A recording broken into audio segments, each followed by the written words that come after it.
ఇక్కడ భూమి మీదకి వచ్చిన పని మంచిది చేయాలి, స్వచ్ఛమైన దేవుని యొక్క సేవ చేయాలి, అంటే దేవుని యొక్క మిత్స్వాను ఆజ్ఞలు పాటించడం ఈ ప్రపంచంలోనికి మనం వచ్చి ఉన్నాం కదా.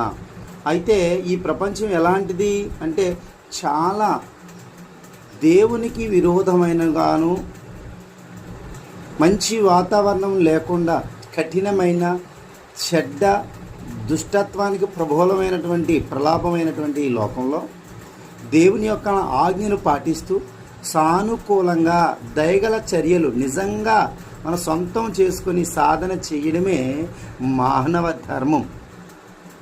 ఈ ప్రపంచంలో దేవుని యొక్క ఉనికిని తీసుకురావడం, అనేకమైనటువంటి సత్క్రియలు చేయడము, ఈ సత్యాన్ని కనుగొనడం, దేవుని అందుకోవడమే భూమి మీదకి వచ్చిన పని.